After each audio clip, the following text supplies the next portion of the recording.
Welcome to NSN news. నేను మీ PR.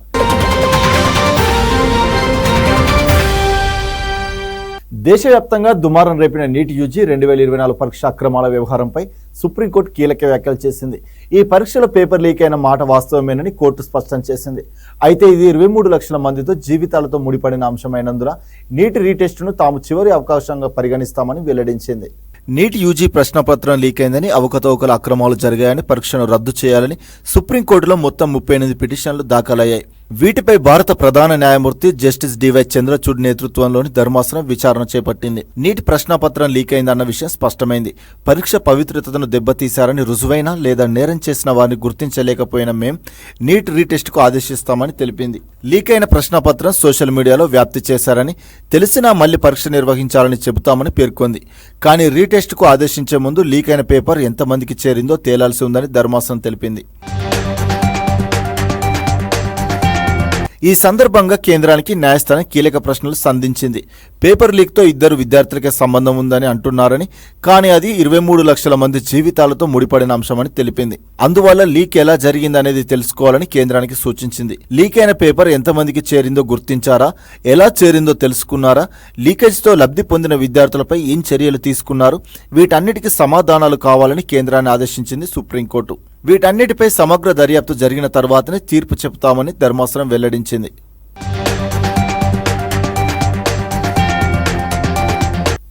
అక్రమ కట్టడాల పేరుతో కాంగ్రెస్ ప్రభుత్వం చిరుద్యోగుల ఇల్లు కూల్చివేస్తుందని మల్కాజ్గిరి ఎంపీ ఈటెల రాజేందర్ ఆరోపించారు. ప్రభుత్వ భూమిలో ఇళ్లను ఇష్టానుసారంగా నిర్మించారని, వారి నుంచి లాక్కోవడం అమానుషమన్నారు. కాంగ్రెస్ ప్రభుత్వం చేస్తున్న దుర్మార్గాన్ని బీజేపీ ఖచ్చితంగా అడ్డుకుంటుందని ఈటెల స్పష్టం చేశారు.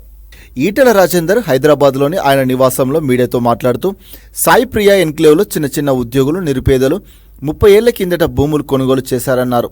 కాంగ్రెస్ పార్టీ అధికారంలోకి రాగానే అక్కడున్న నిర్మాణాలను కారణం లేకుండా కూల్చేశారని తెలిపారు. భూముల ధరలు పెరిగాయని ఇప్పుడు కూల్చివేయడం దారుణమన్నారు ఈటెల. అలాగే వారు నిర్మించుకున్న ఇల్లు అక్రమ భూములు అయితే ఆనాడు ఇళ్ల నిర్మాణానికి గృహ రుణాలకు ఎలా అనుమతి ఇచ్చారో సమాధానం చెప్పాలని డిమాండ్ చేశారు. సమస్య ఉత్పన్నమైతే పరిష్కరించాల్సిన ప్రభుత్వం హింసకు గురి చేయడం సబబు కాదన్నారు. కాంగ్రెస్ వైఖరి వల్ల 300 మంది చిరుద్యోగులు రోడ్డున పడ్డారని, 30 ఏళ్ల క్రితం కొనుగోలు చేసిన భూముల విషయంలో ఇప్పుడు కలుగజేసుకోవడం సరికాదన్నారు. కేసీఆర్ ఇలాంటి చర్యలకు పాల్పడితేనే అధికారం కోల్పోయారు. ఈ సమస్యపై మాట్లాడడానికి అధికారులు, మంత్రులకు ఫోన్ చేస్తే వారు మాట్లాడడం లేదని తెలిపారు.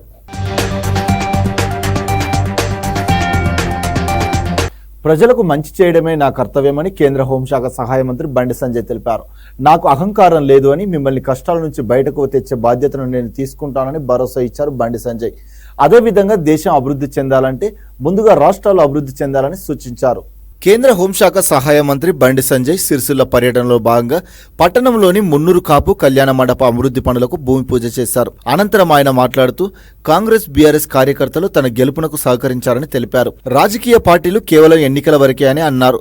విమర్శలకు తావు లేకుండా కేంద్ర రాష్ట్ర ప్రభుత్వాల సహకారంతో అభివృద్ధి ఉంటుందన్నారు. అదేవిధంగా అన్ని కుల సంఘాల వారికి ధైర్యం వచ్చిందని, రాజకీయాలకు అతీతంగా అన్ని కులాలను అభివృద్ధి చేసుకోవాలన్నారు. ఎంపీ నిధులతో అన్ని కుల సంఘాలకు కుల భవనాలు ఇస్తానని హామీ ఇచ్చారు బండి సంజయ్. పేద ప్రజల వారికి అండగా ఉన్నప్పుడే కుల సంఘాలకు విలువ ఉంటుందని తెలిపారు. నిధులను అందరికీ ఉపయోగపడేలా చూడాలని, అందరికీ ఉపయోగపడే వాటికి ఎంపీ నిధులు ఇస్తున్నామన్నారు. ఓట్ల కోసం నిధులు దుర్వినియోగం చేయకూడదని మోదీ చెప్పారని ఈ సందర్భంగా గుర్తు చేశారు. అన్ని కులాలను సమానంగా చూస్తామని తెలిపారు. కరీంనగర్ను అన్ని విధాల అభివృద్ధికి కృషి చేస్తానని, అనేక పథకాలు అందేలా చూస్తానని హామీ ఇచ్చారు. తెలుగు రాష్ట్రాల ప్రయోజనాల కోసమే AP CM Chandrababu, Telangana CM Revanth Reddy భేటీ అయ్యారని సర్వేపల్లి టీడీపీ ఎమ్మెల్యే సోమిరెడ్డి చంద్రమోహన్ రెడ్డి అన్నారు. ఒక్క అడుగు తగ్గి సీఎం చంద్రబాబే హైదరాబాద్కు వెళ్లారని తెలిపారు. కేసుల కారణంగా కేంద్రం నుంచి వాటాలు తేలేకపోయామని చెప్పారు సోమిరెడ్డి. తెలుగు రాష్ట్రాల మంచి కోసమే సీఎంల భేటీ జరిగిందని ఎమ్మెల్యే సోమిరెడ్డి అన్నారు. ఆయన పొట్టి శ్రీరాములు నెల్లూరు టీడీపీ పార్టీ కార్యాలయంలో మీడియాతో మాట్లాడుతూ, తెలుగు రాష్ట్రాల ముఖ్యమంత్రుల భేటీపై వైసీపీ నేతలు అవాస్తవాలు ప్రచారం చేస్తున్నారని ఆగ్రహం వ్యక్తం చేశారు. వారి భేటీని విభజన అంశాలపై, ముఖ్యమంత్రుల సమావేశంపై మాజీ మంత్రి వైసీపీ నేత కాకాని విమర్శలు చేయడం సరికాదని హితవు పలికారు. మరోసారి చంద్రబాబుపై నోరు పారేసుకుంటే చూస్తూ ఊరుకోమని హెచ్చరించారు. వ్యవసాయ శాఖ మంత్రిగా కాకాని ఆ రంగానికి ఏమీ చేయలేదని సోమిరెడ్డి ఆరోపించారు. మైక్రో ఇరిగేషన్ కోసం కేంద్రం ఇచ్చిన నిధులను కూడా ఖర్చు చేయలేకపోయారని విమర్శించారు. జగన్ ఒక నియంతలా వ్యవహరించారని, ఆయన హయాం కర్ఫ్యూని తలపించిందన్నారు. వైసీపీ పాలనలో తిరుమలను భ్రష్టు పట్టించారని, ఆలయ పవిత్రతను దెబ్బతీశారని మండిపడ్డారు. బెంగళూరు రేవ్ పార్టీలో కాకాని కారు పాస్ దొరికిందని తెలిపారు. వైసీపీ హయాంలో రాష్ట్రం డ్రగ్స్, గంజాయికి కేంద్రంగా మారిందని ఆగ్రహం వ్యక్తం చేశారు. ప్రజాపాలనలో ప్రజలకు మద్దతు వెళ్లిన బీఆర్ఎస్ నాయకులను పోలీసులతో నిర్బంధిస్తారా అంటూ మాజీ మంత్రి కేటీఆర్ సీఎం రేవంత్ రెడ్డిని ప్రశ్నించారు. కాంగ్రెస్ ప్రభుత్వం క్రమబద్ధీకరణ చేసిన ప్లాట్లలో నిర్మించుకుంటున్న ప్రజల ఇండ్లను మేడ్చల్ మాజీ ఎమ్మెల్యే సుధీర్ రెడ్డి ఏమి ఆశించి నేల కూల్చాడో ఒకసారి విచారణ చేయాలని ప్రభుత్వానికి సూచించారు. పిర్జాదిగూడ నగర పాలక సంస్థ పరిధిలోని సర్వే నెంబర్ 1లో ఉన్న భారీ నిర్మాణాలను ఘటనపై BRS working president MLA KTR తీవ్రస్థాయిలో మండిపడ్డారు. ఈ మేరకు ఆయన ట్విట్టర్ వేదికగా స్పందిస్తూ రేవంత్ కి అండగా ప్రచారం చేసుకుంటూ సుధీర్ రెడ్డి మేడ్చల్ అసెంబ్లీ పరిధిలో చేస్తున్న అరాచకాలపై ఇంటెలిజెన్స్ నివేదిక తెప్పించుకోవాలని సూచించారు. అమాయక ప్రజలకు ఈ ఫ్లాట్లు అమ్మింది కాంగ్రెస్ నాయకుడు రామ్దాస్ గౌడ్, మరో నాయకుడు జగదీశ్వర్ రెడ్డి, కాంగ్రెస్ కార్పొరేటర్ అమర్ సింగ్ కుటుంబం అని పేర్కొన్నారు. ఈ ప్లాట్లను 2008లో నాటి సీఎం రాజశేఖర్ రెడ్డి ఉన్నప్పుడు అప్పటి కాంగ్రెస్ ప్రభుత్వం క్రమబద్ధీకరించిందని గుర్తు చేశారు. గతంలో రెవెన్యూ అధికారులు ఇది పట్టా భూమిగా ఎన్ఓసీ జారీ చేశారన్నారు. ప్రభుత్వ నిబంధనలకు లోబడి మున్సిపల్ అధికారుల అనుమతి తీసుకొని చాలా మంది ప్రజలు బ్యాంకుల నుంచి రుణాలు తీసుకొని ఇంటి నిర్మాణం చేసుకున్నారని తెలిపారు. కానీ సుధీర్ రెడ్డి అధికారులను వేధించి అమాయక ప్రజలు లక్షలు పోసి నిర్మించుకున్న ఇండ్లను కూలగొట్టించాడని ఆరోపించారు. కాంగ్రెస్ ప్రభుత్వం ప్రజలపై కక్షగట్టి చేస్తున్న వేధింపులకు ప్రజలు ముగింపు పలకడం ఖాయమన్నారు. భవిష్యత్తులో తమ బీఆర్ఎస్ పార్టీ మళ్లీ అధికారంలోకి వచ్చిన వెంటనే ఆ ఫ్లాట్ ఓనర్లకు న్యాయం చేయడం జరుగుతుందని హామీ ఇచ్చారు. అలాగే తమ బీఆర్ఎస్ పార్టీ మేయర్ జక్క వెంకటరెడ్డిని, కార్పొరేటర్లను మీరు వేధిస్తున్నారని తెలిపారు. తాము ఇలా వేధించాలి అనుకుంటే రాష్ట్రంలో కాంగ్రెస్ పార్టీ నామరూపాలు లేకుండా పోతుందని పేర్కొన్నారు. కాంగ్రెస్ ప్రభుత్వం వేధింపులకు మళ్లీ వడ్డీతో సహా చెల్లిస్తామని ఫైర్ అయ్యారు. గ్రామ పంచాయతీగా ఉన్న ములుగు జిల్లా కేంద్రం ములుగు, బండారుపల్లి, జీవంతరావుపల్లి గ్రామాలతో కలిపి మున్సిపాలిటీగా మారుస్తూ గత బీఆర్ఎస్ ప్రభుత్వం నిర్ణయించగా ఈ మేరకు రాష్ట్ర గవర్నర్ సిపి రాధాకృష్ణన్ బిల్లుకు ఆమోదం తెలిపారు. ములుగు జిల్లాగా ఏర్పడిన నాటి నుంచి ములుగు గ్రామ పంచాయతీగానే ఉంటూ వస్తుంది. ములుగు, బండారుపల్లి, జీవంతరావుపల్లి గ్రామ పంచాయతీలను కలుపుకొని మున్సిపాలిటీగా మార్చేందుకు గత టీఆర్ఎస్ ప్రభుత్వం ప్రతిపాదనలు పంపించగా శాసనసభలో పూరపలక చట్టం 2019కి సవరణ చేయడానికి ప్రత్యేక బిల్లును ప్రవేశపెట్టి ఆమోదింపచేసింది.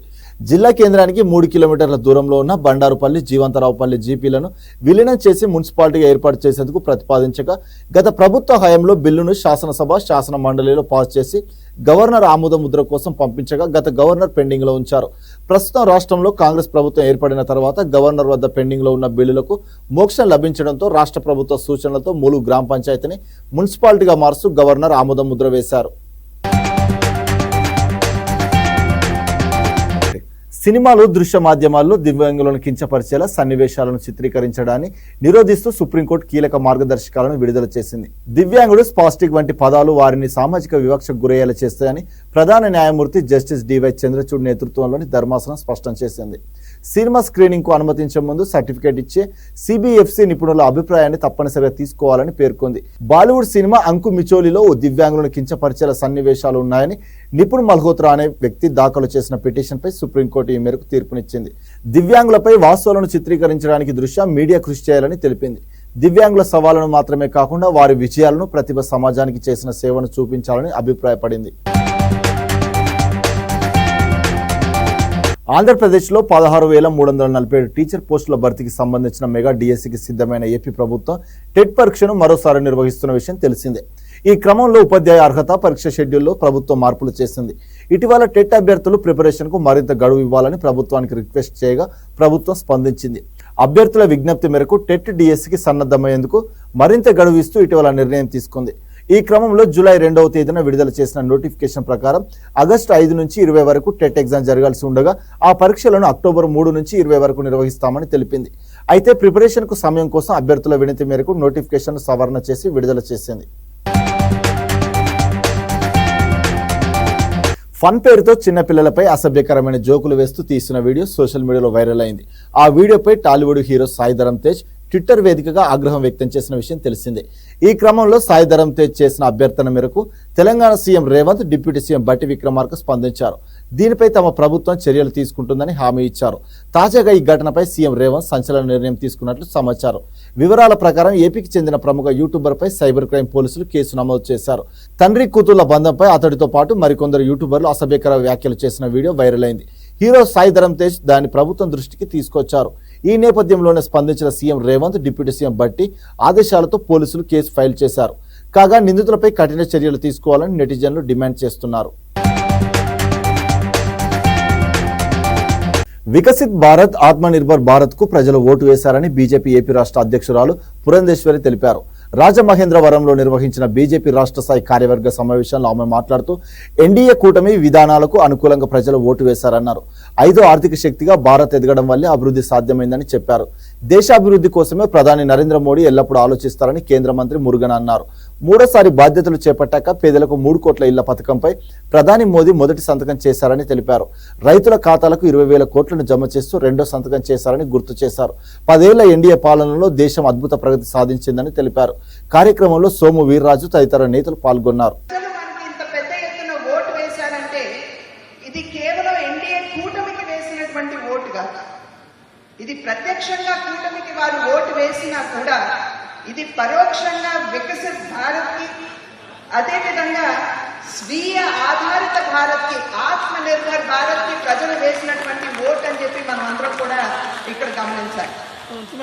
గడిచిన 10 సంవత్సరాల కాలం ఏదైతే ఎన్డీఏ కూటమి కేంద్రంలో అధికారంలో ఉన్నదో ఆ కూటమి అద్భుతమైనటువంటి పరిపాలనని దేశానికి అందించినటువంటి సందర్భంలో, ప్రజా సంక్షేమ పాలనని ప్రజలకు అందించినటువంటి నేపథ్యంలో, అవినీతి రహిత పాలనని ప్రజలకు అందించినటువంటి తీరుని గమనించి ప్రజలు ఇవాళ ఎన్డీఏ కూటమికి వారి ఆశీర్వాదాన్ని అందించారు అని అంటే ఇది ఒక రకంగా ఎన్డీఏ కూటమి అనుసరిస్తున్నటువంటి వైఖరికి ఆమోద ముద్ర వేశారు అని చెప్పి మనం అందరం కూడా ఇక్కడ గమనించాలి. విద్యార్థుల అనారోగ్యాలకు కారణమవుతున్న సురాభి మెడికల్ కళాశాలపై చర్యలు తీసుకోవాలని విద్యార్థి సంఘాల నాయకులు ఎస్వి శ్రీకాంత్, కుంబాల రమేష్, అనిల్ డిమాండ్ చేశారు. పలు సమస్యలపై కలెక్టర్కు వినతి పత్రం సమర్పించారు.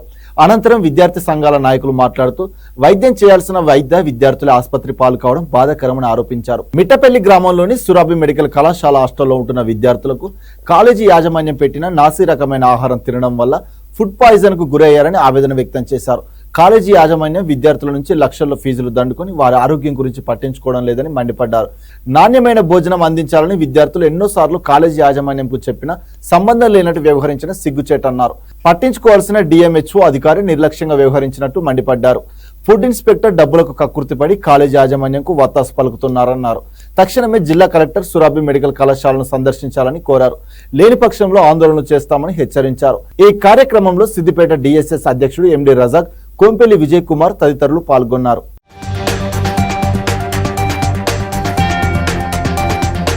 డిఎస్సి రాత పరీక్షలను 3 నెలల పాటు వాయిదా వేయాలని నిరుద్యోగులు డిమాండ్ చేస్తున్నారు.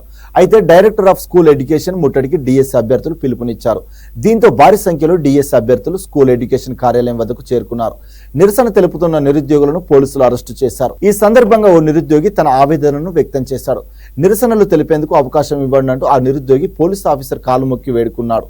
మేము శాంతియుతంగా నిరసన వ్యక్తం చేస్తున్నాం, ఎలాంటి అరాచకాలకు పాల్పడడం లేదు, మా డిమాండ్లను ప్రభుత్వానికి విన్నపించుకుంటున్నామని పేర్కొన్నాడు. ఆ దృశ్యం అక్కడున్న వారిని కలిచివేసింది.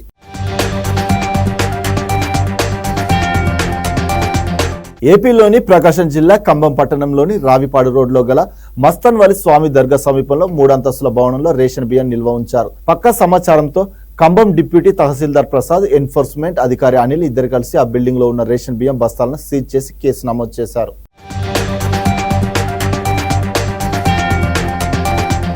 అభివృద్ధి అంటేనే రోడ్లు అని చెప్పుకునే ప్రభుత్వాలు రోడ్లను విస్తరించడంలో విఫలమవుతున్నాయి. గత బీఆర్ఎస్ ప్రభుత్వ హయాంలో మంజూరైన నిధులతో రోడ్ల అభివృద్ధికి నోచుకోలేదు. ఏండ్లు గడిచినా రోడ్ల విస్తరణకు మహర్దశ సంతరించుకోవడం లేదన్న విమర్శలు ప్రజల నుంచి వెల్లువెత్తుతున్నాయి. ఈ క్రమంలోనే రాజన్న సిరిసిల్ల జిల్లా ముస్తాబాద్ మండల కేంద్రం నుండి దుబ్బాకకు వెళ్లే మార్గంలో రోడ్డు గుంతలమయంగా మారినప్పటికీ 2 లేన్ల బీటి నిర్మాణానికి నోచుకోవడం లేదు. మండల కేంద్రంలో విస్తరణకు నోచుకొని రోడ్లు అధ్వాన పరిస్థితులపై మా ప్రతినిధి Rajasekhar face to face. Dubbaka మరియు ముస్తాబాద్ డబుల్ రోడ్ ఏదైతే ఉందో ఇక్కడ ఉన్నటువంటి ప్రజల చిరకాల వాంఛ అయినప్పటికీ కూడా ఏంటంటే ఎప్పుడు కూడా ఏ రోడ్డు శాంక్షన్ అయినా కూడా అభివృద్ధి చేసేటువంటి దిశలో కేటీఆర్ గారు ముందడుగు పోతే నిధులన్నీ నీ నియోగవర్గానికేనని చెప్పేసి ఆ రకంగా అభివృద్ధి చేస్తే ఆ రకంగా బదనాం చేసిరు. దాంతోపాటుగా ఈరోజు కష్టపడి అసెంబ్లీ సాక్షిగా ఈ యొక్క రోడ్ను అసెంబ్లీ సాక్షిగా కేసీఆర్ గారు ప్రకటించడం జరిగింది. ఇది ఒక దుబ్బగా రోడ్ ఏదైతే ఉందో అది డబుల్ రోడ్ జరిగితే ఇక్కడ ఉన్నటువంటి వ్యాపార అభివృద్ధి రవాణా మెరుగుపడి వ్యాపార అభివృద్ధి చెంది ఇక్కడ ఉన్నటువంటి ఏరియా అంతా డెవలప్ అవుతుంది అనేటువంటి ఒక ఆలోచనతోని ఈ యొక్క డబుల్ రోడ్డు శాంక్షన్ చేయడం జరిగింది.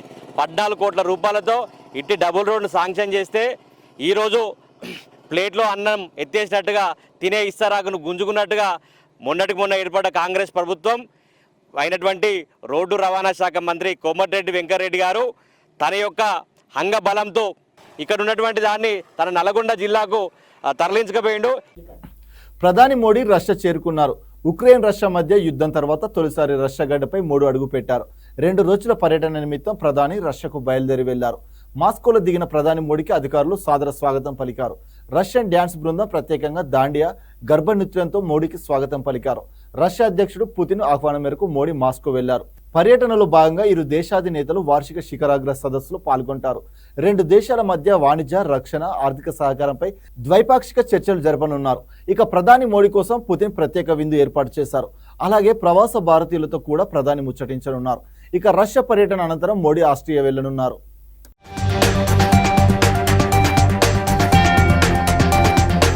ఇంతటితో ఈ వార్తల సమాప్తం. మరిన్ని వార్తలతో మళ్ళీ కలుద్దాం. అంతవరకు చూస్తూనే ఉండండి మన NSN న్యూస్.